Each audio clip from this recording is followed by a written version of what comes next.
So, hey there. Welcome to Synth Seeker. My name is Luke. I'm not sure what the thumbnail for this video is going to be, and I don't want it to be like clickbait, but there is no synth sounds in this video. No synth techniques, no Berlin School, nothing like that. This video is unpopular opinions and old man grumping. So I had a nice event earlier this week I went to that was like a synthesizer petting zoo we put on. I've got the New England Synth Fest coming up, not this weekend, but next weekend. And I've been getting some questions. I got some questions from, face-to-face questions at the petting zoo. And I just want to share, basically. This is going to be story time.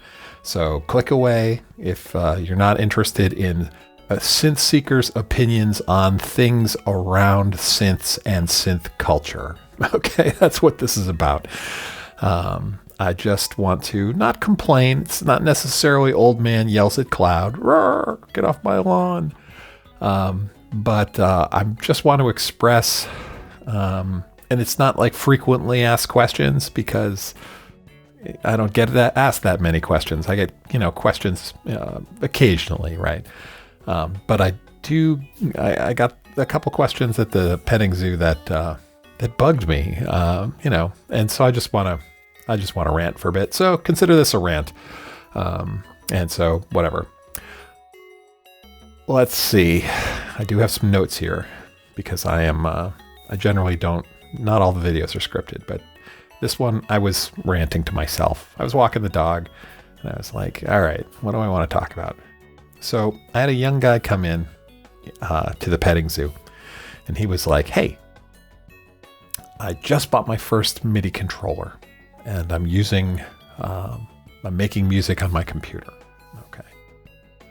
And the very first question was, which analog synth is the best one? Right? And he asked it in a room full of old synth farts, right? And of course, we all just started to laugh.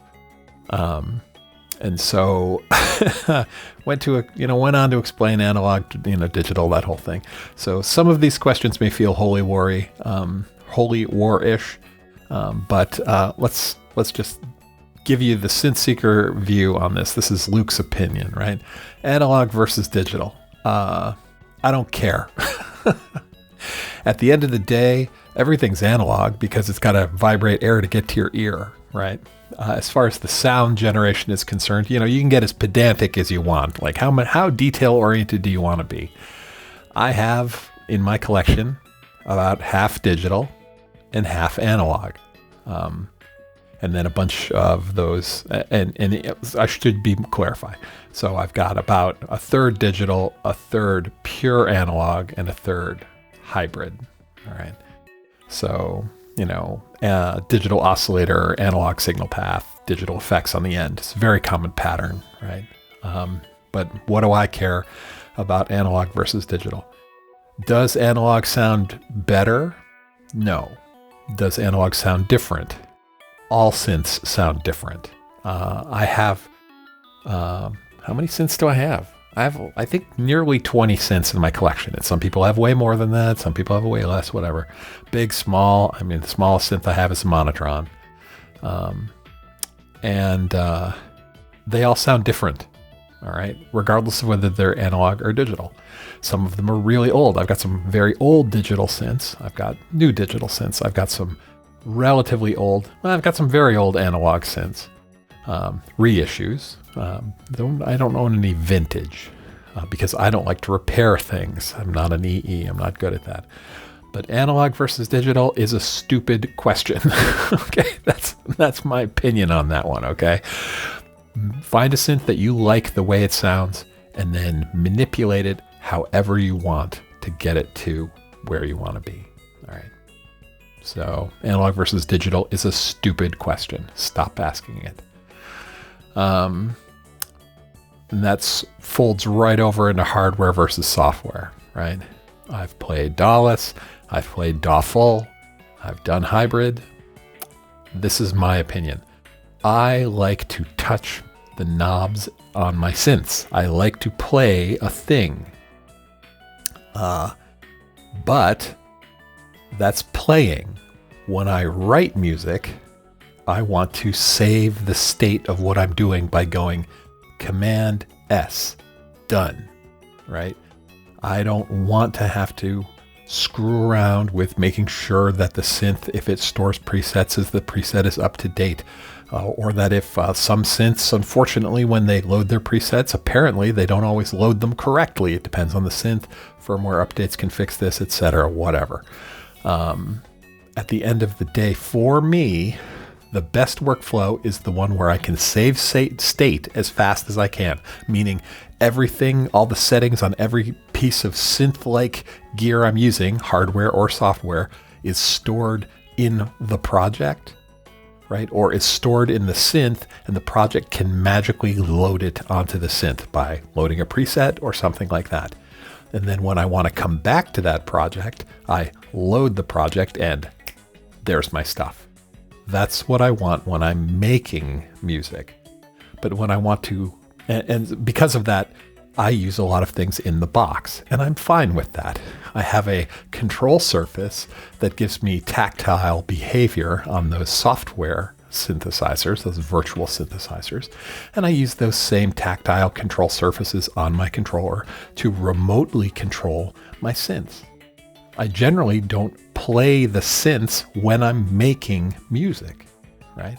But when I want to make sounds, I want to do sound design, I will go to those synths and lay hands on them. Or if I just want to play with my toys, because synthesizers, at the end of the day, are toys, okay? If you are a professional and you have a career making music, synths are tools, but they are also still toys. And if you are an amateur in that your music making does not provide you with your primary source of income, and there's nothing wrong with that, I'll get to that, that's another rant later today. Synths are toys, first and foremost, and then tools, okay? And that's okay. We should get joy out of playing with our toys. We never stop being children in that respect. So, analog versus digital, don't care. It's irrelevant. Hardware versus software. I still don't care, right? But I like software for saving state when I'm working on projects. And I like presets when I'm working on projects and saving state. But when it comes time to design sounds or play with my toys, I actually prefer the hardware. And that's where I'm at, okay? Now, I mentioned professionals and I mentioned amateurs. Oh my God. Here's another rant, all right? People go, are you a professional musician? I say, no, absolutely not. I'm not a professional musician. Now, a lot of people say, well, that implies a whole number of things about the level of skill you have or whether your music is good or not, right? Professional music, good music's made by professionals. Bullshit. A lot of really terrible music, in my opinion, is made by people who are trying to make a living doing that, right? Irrelevant, okay? You can be a professional musician, composer, music producer, or you could be an amateur. That label is purely, in my opinion, an indication of what your primary source of income is, all right? I know some amateurs who are way better music makers than some of the professionals I've met, okay? And I've met both. So pro versus amateur, I'm Gen X, right? And I talk to young people younger than me, I should say. And there's like imposter syndrome is something I just don't understand. And I'm trying, and I'm talking to people, but I don't have it and I don't get it. And when I talk to people, I try and get them through it if I can, because imposter syndrome is a waste of your time. You should just let it go, and don't fixate on professional versus amateur. Oh, I'm an amateur. I'm faking it. I'm not really there. Bullshit. All right. Make your goddamn music. Your art. Yours. All right. And that, okay, so let's talk about art, right? Good art versus bad art, right? I've talked to some people who are like, hey, the problem with synthesizers and electronic music now is that the tools are so prevalent and inexpensive and the bar for entry is so low that the market or the culture is flooded with crap music, right? I disagree, right? I just think that our communication and discovery ability has been broadened by the internet. And so we are now exposed potentially to all of the stuff that was out there anyway, right? Do the tools make it easier? Sure. But 20 years ago, these tools existed and they were all over the place. It's just that people weren't paying for them. They were cracking them. Okay. It was all there all the way back, Amigas, Commodore 64, all the, the demo scene, electronic music in its infancy, right? Bootlegging was a thing, 40 years ago, 50 years ago, and people were making stuff and sharing tapes. There was all that stuff was out there, but if you weren't in the right tape swapping circles or bootlegging circles, you never heard any of these amateur bands or amateur artists, right? Now we've got the internet and you're exposed to everything out there. It's just the sea. So it can be, I guess, disheartening for an artist or a young amateur artist to say, no one's ever going to hear my stuff above all the other noises that are out there, right? And there's gimmicks and approaches and different techniques for getting yourself heard. But honestly, the best way to move forward is to make your art over and over and over again. And there is no good art, bad art. There's just your art and my art, all right? And just keep making the art. And eventually, the right people will find you. Do you want to use some of those techniques to try and get there faster? Go nuts. But I think that can backfire. I think it can, that can expose you to risk of appearing to be, people don't like it when you cut corners or cheat or cut in line or things like that, or, have an advantage that they feel they don't have. So my perspective on good art versus bad art is there is no good versus bad. There's only yours and mine, and yours isn't necessarily better than mine. It's different, and vice versa. And the best way to be heard is to consistently keep doing your art. Okay. So that's good art versus bad art. Now, how to be heard. Music distribution platforms. I did a video on this like a year ago. I throw myself out on Spotify and iTunes, not because I think they're good distribution platforms. I do it because DistroKid makes it easy. This is not sponsored, by the way. But I can afford it, and I can afford to pay for it for two reasons. One is vanity. I like to be able to pull myself up in Apple Music, for my family, for my friends, and convenience. It's like people go, oh, I'd like to hear your music. And if I tell them I'm on Bandcamp, is the first thing I usually say. And Bandcamp is in the midst of some problems right now, but I tell them first and foremost, I'm on Bandcamp. It's the primary thing. Most people, though, don't want to go there and download audio files and do something with it. They just want to stream it. So for convenience, I'm on iTunes and Spotify as well, and all the various other things that DistroKid goes to, Tidal, etc. But music distribution platforms are a thing. I think you should make use of them, and just consistently put out stuff. Right? Now, let's talk about music distribution platforms as far as what you're exposed to. If you pay attention to the music making culture, for synthesizer culture, right, you're going to see a lot of videos from people who are influencers of synthesis and synthesizers and tools and gear and things like that. And one of the tools you'll be exposed to is music distribution platforms, and people are going to be selling things to you, right? Everyone in the synthesizer community, right, who wants to make money for various reasons, is given the choice at some point to sell things to the community, right? They're going to sell their sounds that they make, sample packs, patch, packages, MIDI packs. In joke there. Some of you, anyway, yeah, don't sell MIDI packs, right? But, they're going to sell the training that they do. They're going to sell their help or mentoring or leadership on how to be successful in endeavor in music, whatever that is. They're going to, make a book. They're going to sell it. They're going to build a class or a curriculum. They're going to sell it. They're going to consult.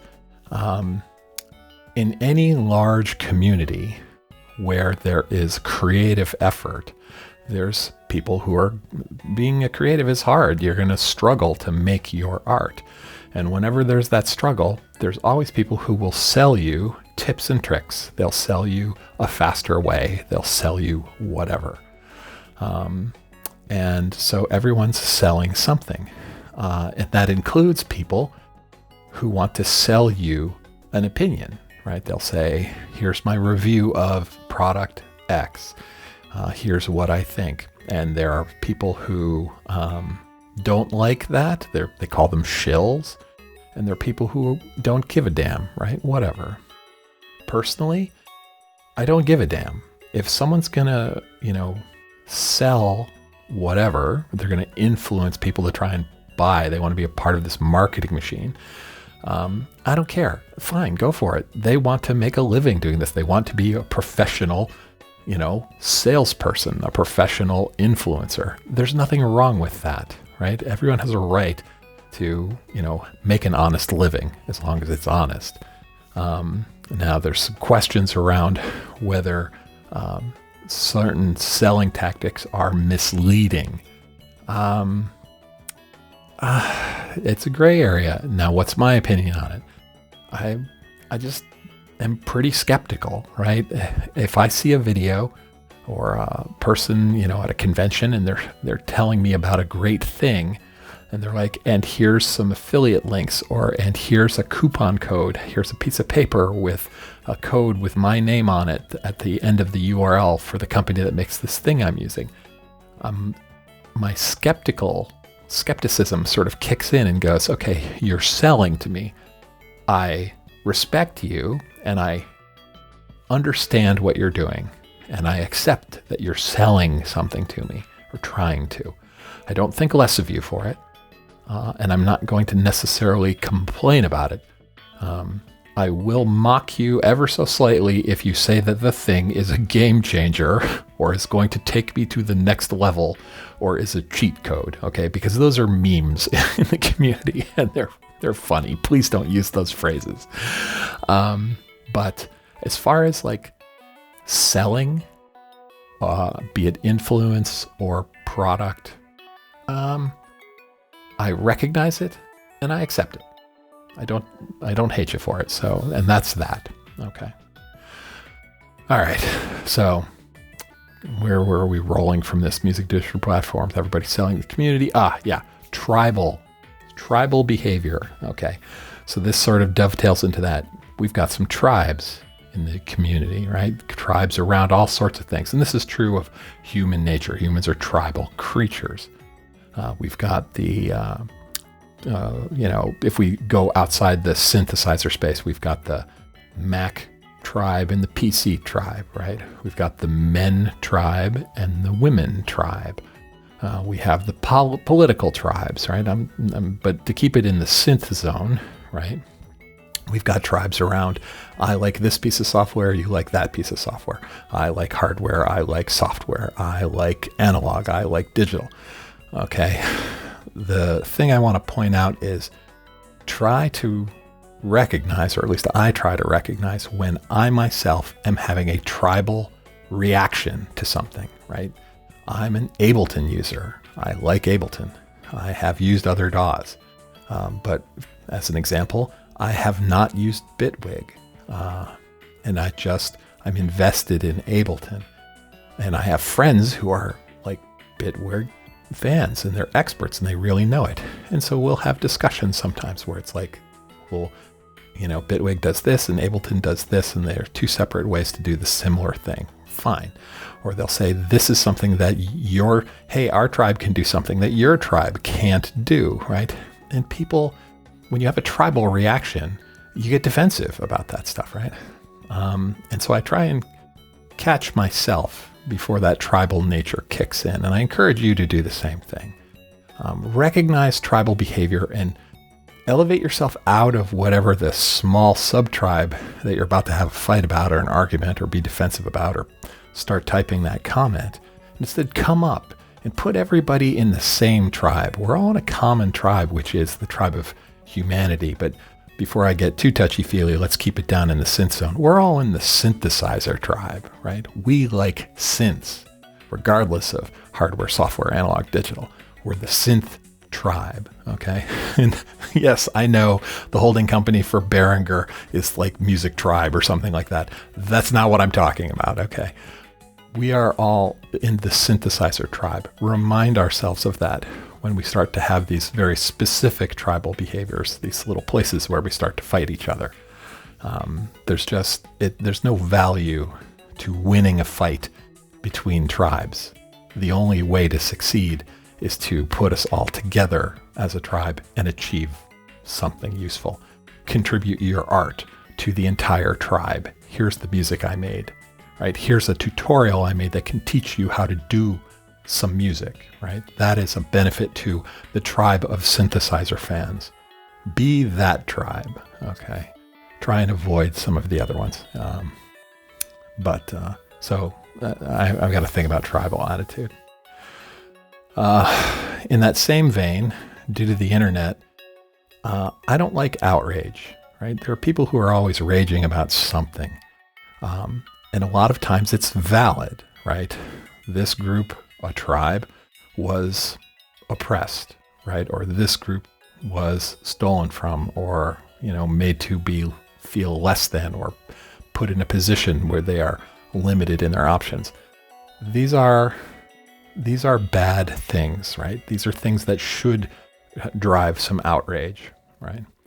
But what gets me, really turns my crank here, is when there is that outrage about things that no one should rage about. Art, synthesize, anything in the synth tribe topic, any subtopic of synth tribe, there's no point in raging about that. And it happens. The whole shill, not shill, influence, not influence, paid this, paid that, copies and clones. That's just worth discussing, but it's never worth raging about. So, I don't know. Be aware of your own tribal behavior and try not to fall into the endorphin rush of rage. Like I did it back when a certain political party took control a few years back, right? I definitely raged for a while, but it doesn't help anything. It doesn't accomplish anything. You got to talk to people. So avoid that. And be tolerant. Okay. That's the only other thing. And I'm going to preach just a tiny bit because I'm older. I can tolerate a lot of things, except intolerance. Really, that's what it comes down to. I don't care what your political affiliations are, what your synth tribe affiliations are, what your gender or sexuality is, things like that, right? Again, Gen X, child of the 80s. I have certain core values that were drilled into me by Jimmy Carter and Ronald Reagan that may skew some of my core values, right? But I have learned tolerance, right? My son is, a good educator for his parents in this space, right? Becoming a parent can help you with that. The only thing I don't tolerate is intolerance, right? If I see that in someone else, that breaks the trust. It breaks the truce.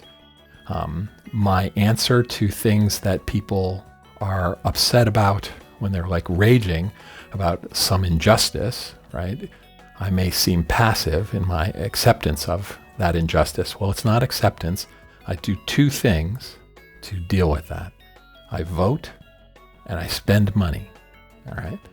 And those are the two things that I've chosen to do that empowers me to impact my world. I vote and I spend money or don't, right? So as far as retailers that you like or don't like or cancel or don't cancel, I may spend or I may not. Depends on the situation at the time. And as far as the larger things like,